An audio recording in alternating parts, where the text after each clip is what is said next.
아멘. 고린도전서 12장 1절로 7절까지의 말씀을 보시겠습니다.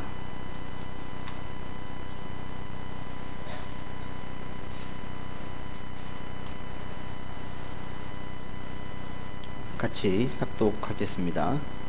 형제들아, 신령한 것에 대하여 나는 너희가 알지 못하기를 원하지 아니하노니 너희도 알거니와 너희가 이방인으로 있을 때에 말 못하는 우상에게로 끄는 그대로 끌려갔느니라. 그러므로 내가 너희에게 알리노니 하나님의 영으로 말하는 자는 누구든지 예수를 저주할 자라 하지 아니하고 또 성령으로 아니하고는 누구든지 예수를 주시라 할 수 없느니라. 은사는 여러 가지나 성령은 같고 직분은 여러 가지나 주는 같으며 또 사역은 여러 가지나 모든 것을 모든 사람 가운데에 이루시는 하나님은 같으니 각 사람에게 성령을 나타내심은 유익하게 하려 하심이라. 아멘. 오늘 본문 12장부터 14장까지는 성령의 은사에 대해서 말씀이 기록되어져 있습니다. 이 성령의 은사가 우리 가운데 정말 중요한 이유가 이 은사를 가지고 있고 내가 또 그 은사를 맛보아야 하나님이 내 가운데 살아계시구나를 자꾸 경험하면서 살아가게 되어져요.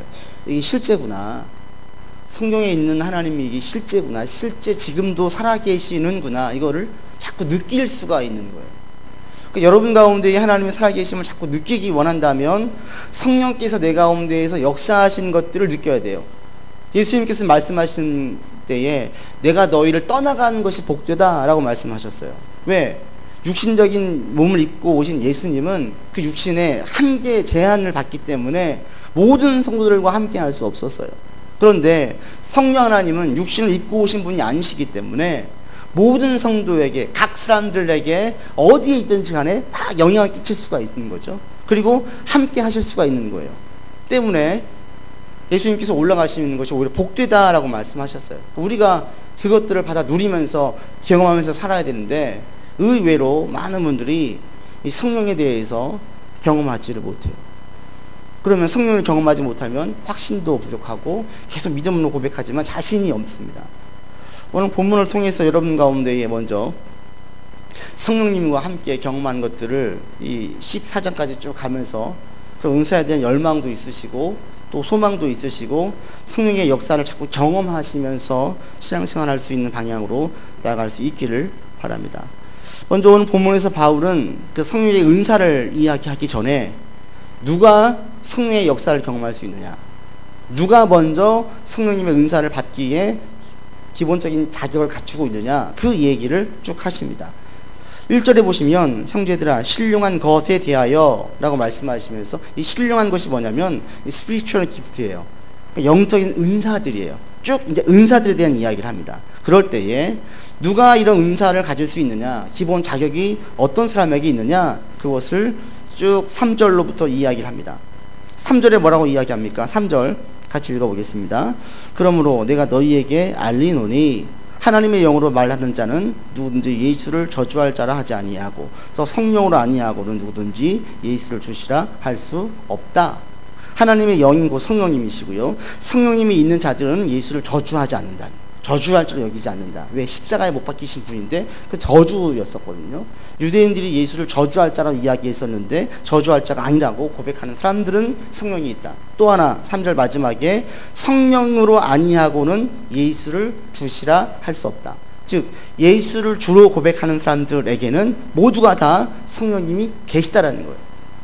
이게 너무 단순하고 또 뭐 전도 책자를 통해서라든지 들을 때 얼마든지 듣는 이야기인데 실질적인 삶에서는 이렇게 확신하지 못하는 분들이 너무 많아요.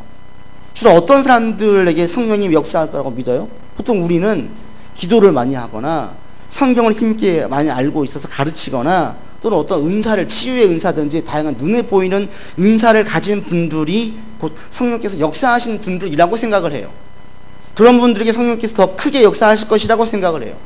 그리고 개인적인 자기 삶에 적용을 시킬 때에도 여러분 성령의 은사를 하나님께서 함께 하심을 어떻게 믿습니까? 그러면 보통 어떻게 이야기하냐면 저는 방언을 받았어요. 저 하나님의 음성을 들었어요.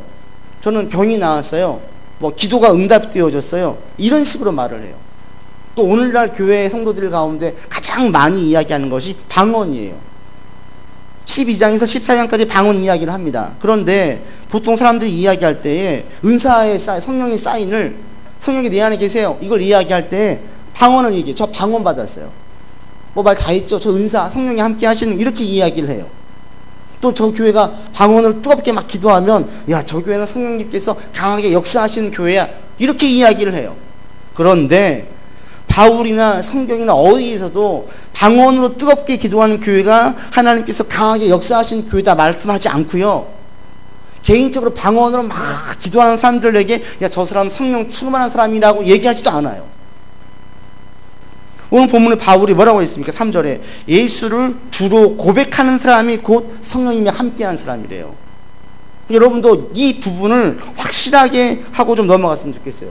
기도나 뭐 방언이나 성경을 많이 알고 있거나 치유의 은사를 가지고 있거나 이런 사람들이 성령님이 함께 하신 사람의 기준이 아니라, 이런 사람들이 아니라, 성령님은 예수를 주로 고백하는 사람에게 함께 한다라는 거예요. 여러분, 이 부분을 확실히 해야만 되는 이유가, 여기에서 놓치면 자꾸 흔들리는 거예요.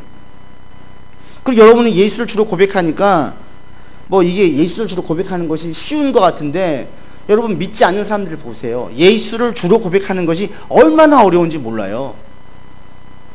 제가 주변에서 믿지 않는 사람들을 만나서 이야기를 하다 보면 그들이 예수를 주로 고백하면 따르겠다는 것이 얼마나 어려운지, 그들이 이런 고백하는 것 자체가 너무너무 힘들어해요. 이게 얼마나 대단한 일인지 그런 분들을 보면 새삼 실감을 하게 됩니다. 그러니까 여러분 지금 여기 앉아있는 것 자체가 이게 그 성령의 역사예요. 내가 예수를 주로 고백한다, 이거는 인간적인 힘으로 안 되는 거예요. 성령님이 함께 하셔야만 고백할 수 있는 거예요. 그러니까 내가 예수를 주로 고백하면 나는 곧 하나님이 함께 하시는 사람, 나는 곧 성령님이 함께 하시는 거예요. 이미 우리는 성령께서 우리 가운데 계시는 거예요. 그러니까 내가 성경을 많이 몰라도, 기도를 많이 못해도, 방언을 못해도, 또 내 신앙의 연수가 짧아도, 또 내가 어떤 신앙적으로 바르게 살지를 못해도, 설령 죄를 지어도 예수를 주로 고백하면 성령께서 나와 함께 하십니다. 믿으십니까? 이걸 먼저 확실하게 하셔야 돼요. 그러면은 우리 가운데에서 여러분 이제 성령님께서는 내 안에 계시다, 내 안에. 그럴 때 이제 우리가 할 것은, 성령님께서 우리 안에 계시니까 우리가 원하는 것은 성령께서 내 가운데 은사를 주시고 여러 가지 것들 가운데 역사하시길 기도하면 돼요. 아, 저 사람 나는 기도하지 않는 사람인데, 나는 제대로 살지 못하는데 어떻게 성령께서 내 가운데 역사하시겠습니까? 라고 얘기하지 마세요. 성령님은 내가 예수를 주로 고백하면 우리는 성령께서 주시는 은사를 받을 자격이 다 충분해요. 그리고 성령님은 우리 모든 각 사람들에게 은사를 주시기에 부족함이 없습니다. 은사는 다양한 은사들이 있습니다. 그래서 예수를 주로 믿고 정말 이 가운데 은사를 받은 사람들의 삶이 변화되는 역사들을 너무나 많이 보아요. 저 여러분도 그런 경험들이 이번 12장에서 14장까지 갈 때에 저 그런 경험들이 많이 있어지기를 바랍니다. 그래서 그냥 밍숭밍숭 주일만 나오는 신앙생활로 살지 마시고요. 자꾸 매번 매 순간순간 피부로 좀 느끼시면서 살았으면 좋겠어요. 아, 하나님이 계시는구나. 아, 내 기도에 응답하시는구나. 아, 역사하시는구나. 이걸 자꾸 느끼면서 여러분들이 살 수 있기를 바랍니다. 그럴 때 성령께서 역사하실 때에 어떤 결과, 어떤 열매가 나타나냐, 성령님이 함께 하실 때에 나타난 열매나 결과를 바울이 4절로 7절까지 쭉 이야기합니다. 4절로 보시면 은사가 여러 가지지만 성령은 같다. 직분 여러 가지지만 주는 같다. 사역은 여러 가지지만 이걸 이루시는 하나님은 같다라고 이야기하시면서 성부, 성자, 성령님을 말씀하십니다. 그리고 난 다음에 7절에서 이렇게 말씀하십니다. 같이 읽겠습니다. 각 사람에게 성령을 나타내심은 유익하게 하려 하십니다. 성령 하나님이 함께 하셔서 어떤 역사가 있는 사람들에게 나타나는 공통적인 사인이 있어요. 그게 뭐냐면 7절이에요. 왜 바울이 삼위일체 하나님을 이야기하실까요? 은사와 성령, 직분과 주, 사역과 하나님을 이야기하면서 삼위일체를 언급하신 이유는 7절 때문이에요. 왜 그랬느냐? 성령께서 역사하시면 제일 첫 번째, 성령께서 함께 하시는 사람에게 나타나는 첫 번째 사인은 공동체를 유익하게 한다는 거예요. 성령이 임한 사람은 그 사람을 통해서 공동체를 유익하게 하는 데에 말을 하고 행동을 하고 활동을 하고 사역을 한다라는 거예요. 내가 성령께서 함께 하신다. 이렇게 말하면서 공동체를 해치고 성도들의 유익을, 신앙의 유익을 해치는 사람들은 지금 성령께서 역사하시는 게 아니라는 거예요. 그걸 지금 4절로 6절까지 쭉 이야기하고 있습니다. 왜? 이것은 하나님의 속성을 우리가 알 수 있어요. 성령님의 속성, 성령님은 함께 하시면 그럴 수밖에 없는 게 삼위일체가 한 분이시기 때문에 그래요. 성부, 성자, 성령은 세 분이에요. 그런데 한 분이에요. 이 말도 안 되는 이야기가 삼위일체죠. 인간의 논리와 우리가 살고 있는 개념 가운데서 이게 이해가 안 돼요. 그러나 성경은 그렇게 말씀하고 계십니다. 독립된 세 분이에요. 그런데 한 분이에요. 그럴 때 이분들은 성부, 성자, 성령님은 한 번도 다툰 적이 없어요. 이분들은 본성, 속성상 본능적으로 하나가 되는 것을 기뻐하세요. 창조하실 때에도 한 번도 다투어가지고 이렇게 창조하자 할 때 아니 이렇게 하자 라고 얘기하신 적이 없어요. 세 분인데 한 분으로 보여요. 한 분이죠 또 세 분이에요. 그럴 수밖에 없는 게 이분은 다 뜻이 같아요. 마음이 같아요. 그냥 하나예요. 하나 때문에 성자 예수님께서 피 흘려가지고 세우신 성도를 성령님께서 죽이시겠습니까? 교회의 머리를 예수님 세우셨는데 성령께서 함께 하시면 그 교회를 깨겠습니까?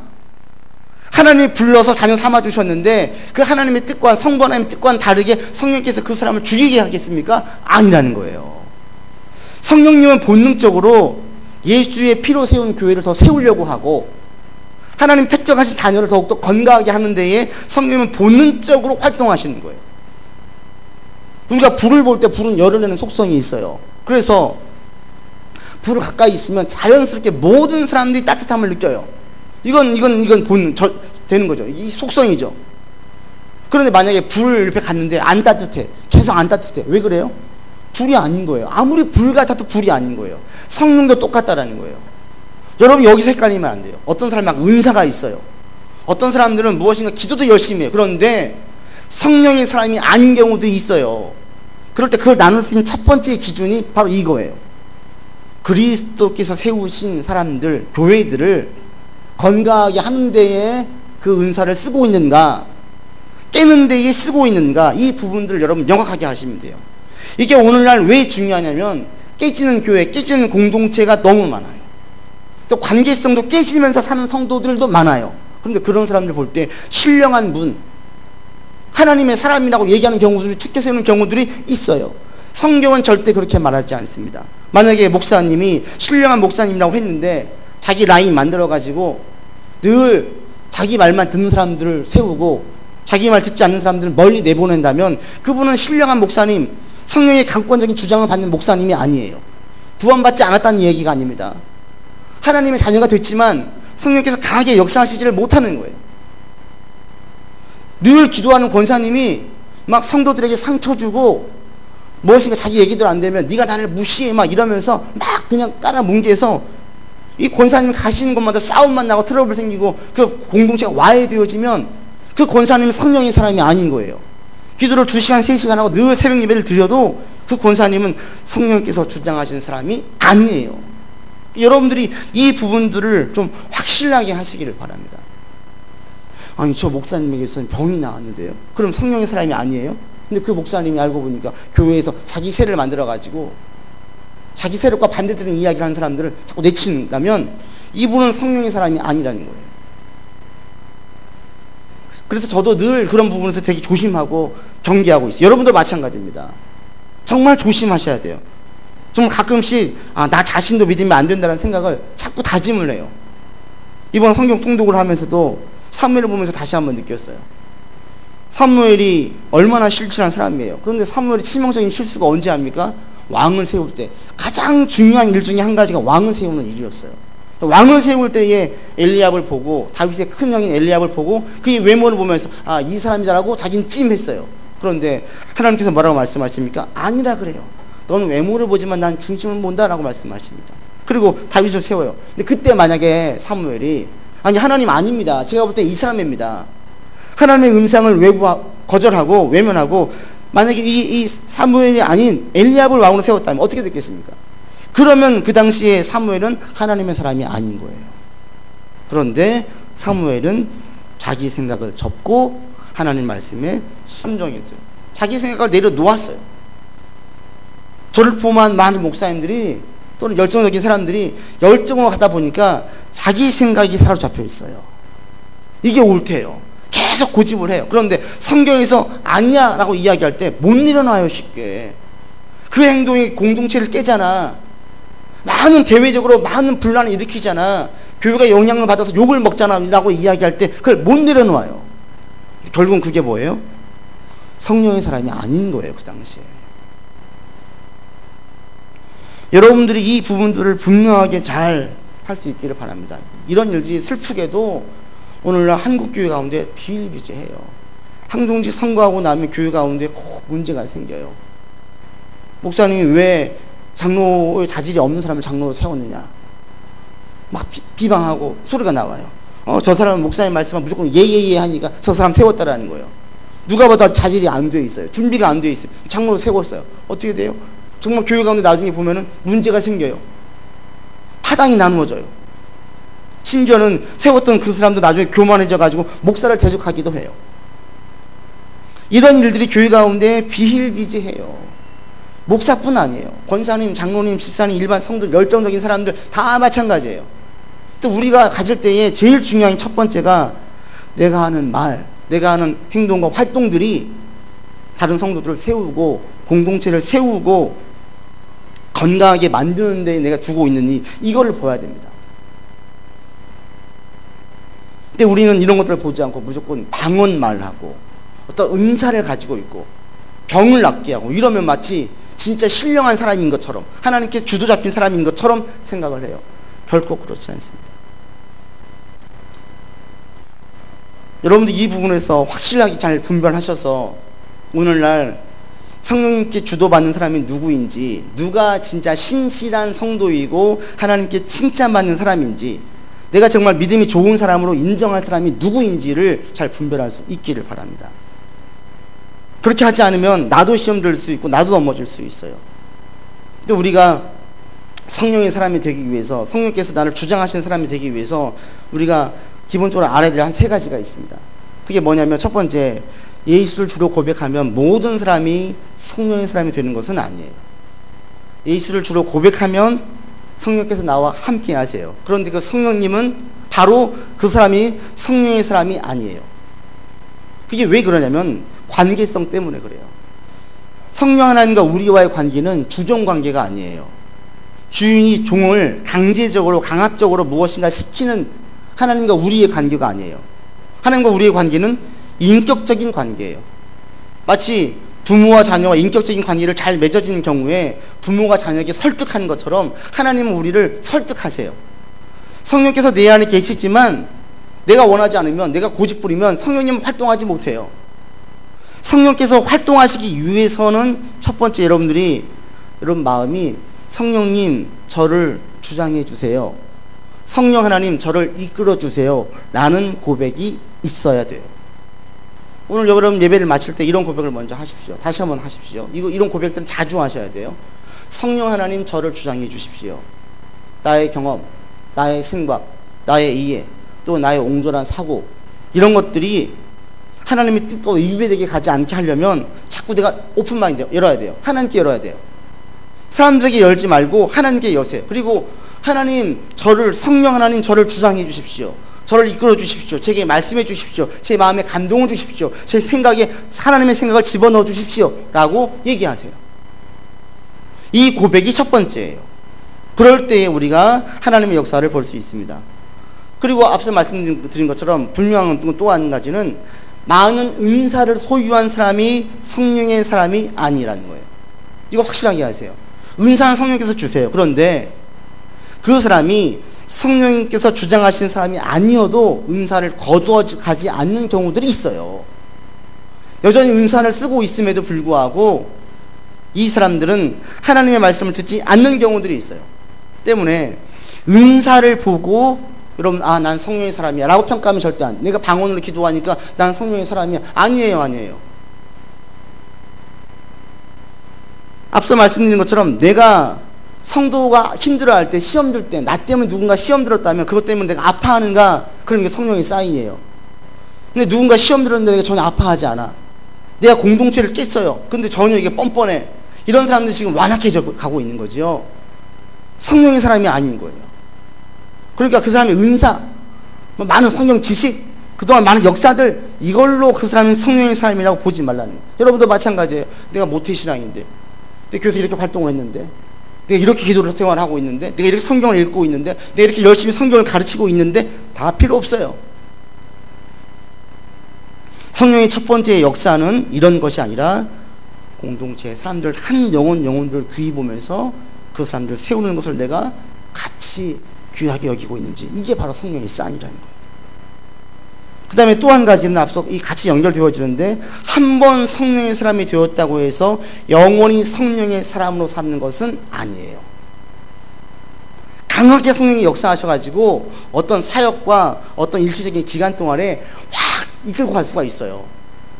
성령에서 역사하실 수가 있어요. 그러나 그 사람의 모든 일생 동안 계속 성령님께 주도받는 게 아니에요. 그래서 우리에게 필요한 게 뭐냐면 계속 성령님께 오픈해야 되는 거예요. 왜냐하면 우리는 순간순간 성령님께 묻지 않고 내가 다 결정을 해요. 그리고 그거 하나님께서 존중하세요. 자유의지이기 때문에. 근데 그러다 보니까 하나님께 묻고 주님의 뜻에 따라야 될 영역까지도 내 마음대로 할 때가 있어요. 그리고 그것이 옳다라고 착각할 때가 있어요. 그런 경우에 이제 우리 성령의 역사를 점점 성령의 역사가 사라지는 거예요. 저 여러분들이 그래서 이제 이런 기도를 이번 한 주 내내 좀 하시면 좋겠어요. 성령님 저를 주장해 주십시오. 성령께서 저에게 역사해 주십시오. 지금 느끼지 못해도 괜찮아요. 경험하지 못해도 괜찮아요. 이렇게 기도를 드리고 하나님께서 옳게 보시는 게 무엇인지를 내가 묻고 나아가다 보면 자연스럽게 성령의 역사를 내가 경험하게 되죠. 피부로 느껴요. 그러면 하나님의 살아계심을 거부할 수 없게 됩니다. 여러분들은 한 분도, 여기 계신 분들이 한 분도 그냥 예배를 드릴 때에 밍숭밍숭하게 예배를 드리는 분이 없기를 바라요. 내가 만난 하나님, 인격적으로 만난 하나님, 또 지금도 내 실질적인 삶에서 역사하신 하나님, 이분과 함께 갈 수 있기를 바랍니다. 그래서 여러분들이 이 12장부터 나갈 때 성령의 사람이 되기를 욕심을 가지시고 성령의 사람이 되었으면 좋겠습니다. 하나님, 제가 성령의 사람, 성령께서 저를 주장하시고 하나님 마음이 제 마음과 합한 사람이 되기를 원합니다 라는 마음으로 여러분 성령의 사람이 되기를 위해서 기도하시고 나아갈 수 있기를 바랍니다. 그렇게 가다 보면 이제 하나님께서 정말 살아계시고 내 가운데 역사하시는 것들을 생생하게 느끼면서 살 수 있습니다. 오늘 말씀을 맺습니다. 여러분들 다 성령의 사람이 되기를 바랍니다. 그래서 하나님의 살아계심을 계속 느끼면서 찬송의 가사 하나가 다 내 심금을 울리고 말씀을 읽을 때 그것이 내 정말 때로는 내 가슴 후벼 파고 또 살아가면서 하나님께서 내 가운데 살아계시고 함께 하시는 것이 얼마나 감사한지 이 은혜 때문에 계속 벅차 있는 시간들이 있기를 바랍니다. 지난주에 제가 어떤 아는 집사님과 전화통화하면서 크게 은혜를 받았어요. 그 집사님은 늘 하나님께 간구하는 분이에요. 그분과 통화하는데 그래요. 아유, 어떻게 지내세요? 물어보니까 처음에 아무 말을 못해요. 그냥 다 은혜죠 그랬더니 자기가 너무 죄인이래요. 근데 이번에 그 진정성이 제가 느껴지니까 이번 한 주간도 자신 하는 기도를 드리는데 그냥 감사하다는 말밖에 안 나온대요. 감사하다는 말밖에. 그게 제 심금을 울렸어요. 예수를 믿는 게 나는 지금 감사한가? 너무 부끄러웠어요. 야, 진짜 하나님께 늘 붙잡힘 받아가지고 기도를 하면 할수록 자기 죄밖에 안 보이고 기도를 하면 할수록 감사하다는 말밖에 안 나온대요. 지금 그 성령님이 주도하신 건 살아계신 거예요. 그런 분과 통화를 하고 나면 제가 큰 은혜를 받아요. 저 여러분들 모두가 이렇게 다 성령의 사람이 되기를 바랍니다. 그래서 다른 이야기들은 별로 흥미가 없고 관심이 없고 하나님에 대한 이야기, 은혜에 대한 이야기가 나오면 이게 내가 가운데 감동이 되어주고 이게 감정이입이 되어주고 내 가운데 풍성이 무엇인가 얻어지는 경험들을 자꾸 하실 수 있는 여러분들 되기를 바랍니다. 그 또 한 가지, 누가 성령의 사람인지를 확실하게 분별할 수 있는 여러분 되기를 바랍니다. 만약 우리 교회에 누군가 와가지고 막 방언을 기도한다고 해보세요. 제가 방언을 터부시하지 않습니다. 저도 방언 기도해요. 근데 방언을 기도하고 어떤 권사님이 오셨는데 그분이 우리 교회에서 2시간, 3시간 기도하고 매일 새벽 예배를 나온다고 얘기해 보세요. 그런 분들을 여러분 신령한 분으로 보지 마세요. 그분이 무엇인가 이야기할 때 권사님 권사님 2시간, 3시간 기도하는 권사님이니까 나한테 이런 조언하면 이거 하나님의 음성이야. 바로 들으시면 안 돼요. 그 권사님이 정말 다른 성도들의 영혼에 관심을 두고 있는지 아니면 영혼을 무시하고 막 깨는 성도 권사님인지를 먼저 보셔야 돼요. 한 영혼 한 영혼을 귀히 여기시는 분이라면 아, 이분은 지금 성령의 역사 가운데 있는 분이에요. 그런데 그분이 막 뒤에서 목사를 비방하거나 성도를 비방하거나 또는 무엇인가 험담하는 이야기를 하면 이분은 성령의 주도적인 사람이 아니에요. 그러니까 그분의 말은 귀담아 들을 필요가 없어요. 누군가 우리 교회에 와서 병을 낫게 했다고 해보세요. 그분을 절대 성령의 사람으로 보지 마세요. 성령의 은사로 낫게 했지만 치유되어진 그 치유의 은사를 가진 그 사람 자체가 곧 성령의 사람이 아니라는 겁니다. 모르셔야 돼요. 집사님 당신에게 참 신유의 은사가 있군요. 대단해요. 부럽네요. 그런데 당신은 공동체를 세우는 일을 하고 있습니까? 당신의 가정은 건강합니까? 당신이 관계를 맺고 있는 사람들을 세우는 데 힘을 쓰고 있습니까? 당신이 몸담고 있는 공동체에 사람들을 세우는 데 힘을 쓰고 있습니까?를 먼저 물으셔야 돼요. 우리 교회는 신유 은사를 가진 사람들, 또 어떤 신비한 능력을 가진 사람들이 왔을 때에 다른 모든 성도들과 똑같이 귀하게 대우받아야지 특별하게 대우받는 교회가 되지 않을 겁니다. 여러분도 그렇게 성장할 수 있기를 바랍니다. 방언 기도를 한 번도 안 해본 분들은 방언 처음 들으면 되게 놀래요. 되게 막 이게 신성한 걸 받은 것처럼 생각을 해요. 그렇지 않아요. 이번 한 주간 여러분 기도합시다. 하나님, 제가 성령의 사람이 되기를 원합니다. 하나님의 살아계신 그 어느 때보다도 생생하게 느끼면서 한 주간을 살아가고 다음 주일날 교회 나올 때 하나님 감사합니다. 아니, 고백 한마디가 내 모든 기도를 다 품고 함의하고 있는 그런 은혜의 고백이 여러분 가운데에 있기를 원합니다. 기도합시다. 하나님, 예수를 주로 고백하는 우리 가운데에 성령께서 함께 하십니다. 그리고 내가 곧 성령의 사람이 되기를 원합니다. 성령께서 나를 강권적으로 주장하실 수 없기에 내가 내 왕좌에, 내 개인의 모든 것을 주장하는, 결단하는 왕좌의 자리에 주님을 올려드리고 성령님께서 나를 주장하여 주시기를 고백하고 기도드리겠습니다. 하나님, 저를 주장하여 주시고 성령께서 저를 주장해 주셔서 마음에 감동을 주시고 생각을 고쳐주시고 육체의 변화를 주시고 이 모든 것들이 성령의 역사임을 피부로 느끼는 은혜가 있도록 인도하여 주옵소서. 이번 한 주간도 지켜 보호해 주시기를 간절히 원하며 우리 구주 예수 그리스도 이름으로 기도드립니다. 아멘.